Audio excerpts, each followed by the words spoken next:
जब खेल होता है कोई क्रिकेट का, वर्ल्ड कप हो, कोई भी खेल होता है, तो देखो कितनी कितनी खिलाड़ी साज से करते हैं। अपन इसका ऐसा विकेट लेंगे, अपन उसको यहाँ बॉल डालेंगे, यहाँ पे बल्ला कम घुमा पाता है ना? ऐसे करते कि नहीं करते? वो सब करते ना प्लान।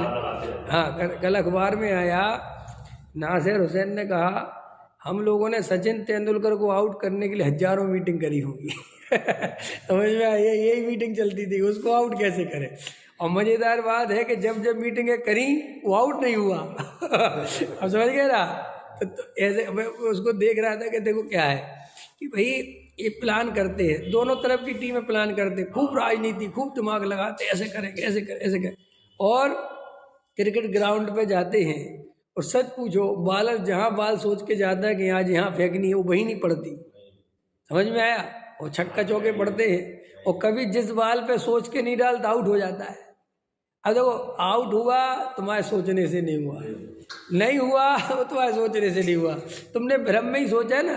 और तुम मस्त रहते हो। देखो वो इतनी लाखों की जनता राग देश करती है और गाली बकती है, खुश होते हैं और ताली बजाते हैं, कोई आंसू निकालते, हो रहा है सब खेल हो रहा है। समझ लो वो तुम्हारा क्या बोलते हो उसे, ग्राउंड है ना, वो तुम्हारा स्टेडियम है ना, उसमें समझ लो एक संसार बसा हुआ है।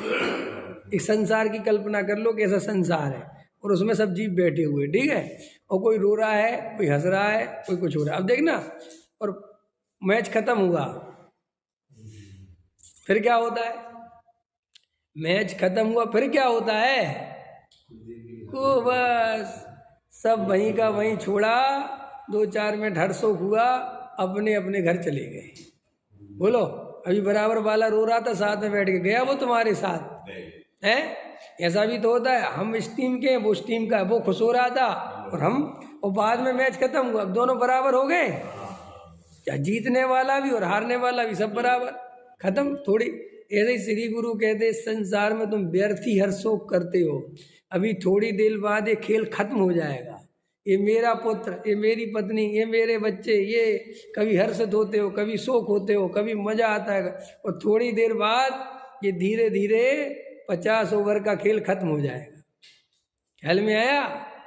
या 3 दिन का टेस्ट मैच खत्म हो जाएगा। तुम जितना तुम राग द्वेष करना करो, तुम्हारा इससे कुछ नहीं होना। वो जो होना है, अच्छा बोलो होना है, बोलो होना है। स्टेडियम में बैठ के मैं भयंकर प्रार्थना करूं कि आज तो सचिन की सेंचुरी हो जाए, हे भगवान, हे भगवान, आज इसको ऐसा शॉट मारना चाहिए, आज इसको आउट नहीं, कुछ हो, अजय बताओ, कुछ भी हो सकता है उससे, रंच मात्र हो सकता है। अगर ऐसा होता तो भाई साहब एक भी टीम ना हारती ना कोई जीतता। उसकी तो छोड़ो, अपने में नहीं होता। हाँ, हम अभी अपन उदाहरण दे रहे हैं बंदो, हाँ कि भाई होता कि नहीं होता। तो श्री गुरु कहते वो राग देश बिल्कुल व्यर्थ हुए कि नहीं हुए? तुम्हारे श्री गुरु कहते तुम जिस संसार में जितनी होशियारी मार रहे हो, जितना अपने को होशियार समझ रहे हो, जो तुम्हें से सिर्फ और सिर्फ कर्म बंध रहा है, वो कुछ नहीं रहा है। वहां तो जो हो रहा है वो ही हो रहा है। और उस कुत्ते जैसी कहानी है, टोडामल जी वाला कुत्ता जो बैलगाड़ी के नीचे चलता है और क्या सोचता है, ऐसे हम क्या सोचते हैं कि घर गृहस्थी संसार हम चला रहे हैं। अगर हम नहीं होंगे, सच पूछो, तुम चला रहे हो कि तुम रात और दिन समझौता करते हो? क्या करते हो? नहीं, चला रहे हो कि समझौता करते हो? बताओ, हृदय पे हाथ रख के बताओ, अजय हृदय पे हाथ रख के बताओ, तुम जैसी जिंदगी जी रहे हो, तुम रियल में ऐसी जीना चाहते हो? सच बताओ अपने अपने। कोई जंगल जाना चाहता है, कोई एकांत में जाना चाहता है, कोई मैसूर जाना चाहता है, क्यों? कोई मनाली जाना चाहता है, कोई नहीं हो तो सकरजी जाना चाहता है, कोई बिल्कुल आज फैक्ट्री जाने का बिल्कुल मन नहीं कर रहा, क्यों? कोई प्रवचन बिल्कुल नहीं सुनना चाहता, वो कह रहा कब खत्म हो जाए। है, तुम सोच ही रहे हो, प्रवचन तो जब खत्म होना होगा तभी होगा। तुम बैठे बैठे सिर्फ आकुलता कर्म बांधते हो। और कुछ श्री गुरु कह रही बात तुम्हें कब समझ में आएगी कि तुम्हारे सोचने से कुछ नहीं होता। तो क्या करें? सोचना बंद कर दे, यही तो कह रहे हैं कि सोचना बंद कर दो, यही तो धर्म है। सर्वज्ञ भगवान ने क्या किया? सोचना बंद कर दिया, इसलिए तो वो सर्वज्ञ बन गए। इसलिए तो केवल ज्ञानी बन गए। मुनिराज क्या कर रहे हैं? कुछ भी नहीं सोच रहे, आनंद में है, मस्ती, उन्हें चिंता ही नहीं है, उन्हें विकल्प ही नहीं है कि क्या होगा क्या नहीं। क्यों क्या होगा? जब मेरे सर्वज्ञ देव बैठे हैं और उनने सारे जगत का परिणमन देखा है, तो मुझे चिंता करनी चाहिए कि क्या होगा है। अपने पिता का हाथ बच्चे के हाथ में है, तो बच्चे को चिंता करना चाहिए कि कहाँ जा रहे हैं। बोलो, ऐसा हाथ पकड़ा और चल, तो वो बच्चा ये भी नहीं पूछता कहाँ। अरे पापा है, तेरे पापा कहाँ ले जा रहे तुझे? क्या ले जा रहे होंगे कहीं, तुझे नहीं पता? कि नहीं, मेरे पिताजी में मुझे इतना भरोसा है कि वो कहीं भी ले जाएंगे, मेरे को कुछ नहीं होगा। तो सर्वज्ञ देव पे ऐसा भरोसा रखो कि भैया मुझे सोचने की जरूरत नहीं है। उनने अनंत काल पहले अनंत द्रव्यों का अनंत परिणमन, भूत भविष्य वर्तमान सब देख रखा है, सब उनके ज्ञान में झलक रहा है, और उसमें मैं भी हूँ।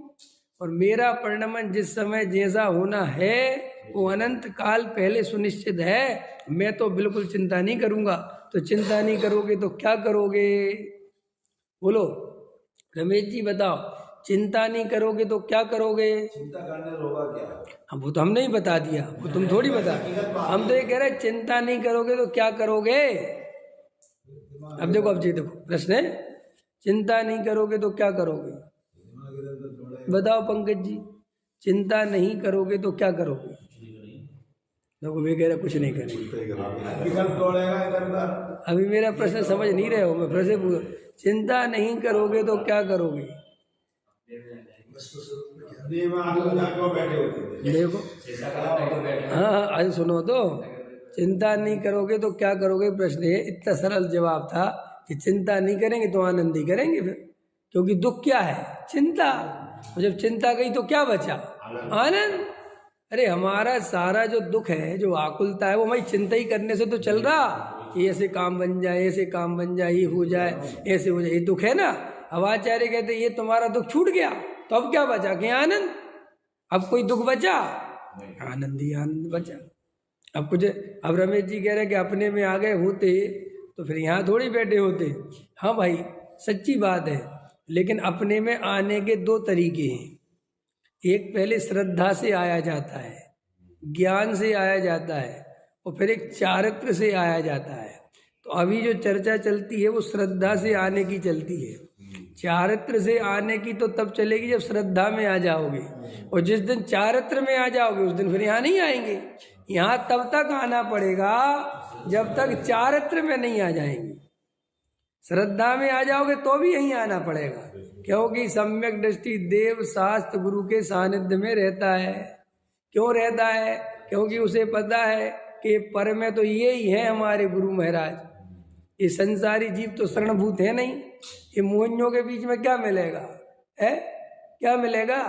पत्नी कहेगी तुमसे अपने स्वरूप में चले जाओ, कहेगी कोई की पत्नी कहेगी, कोई का पति कहेगा तुम अपने स्वरूप में चले जाओ है?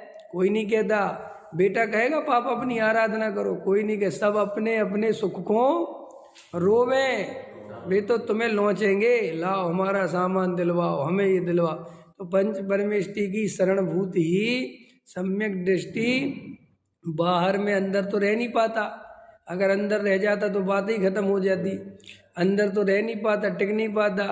ये तो भारी मजबूरी है, उपयोग नहीं टिक पाता है ना।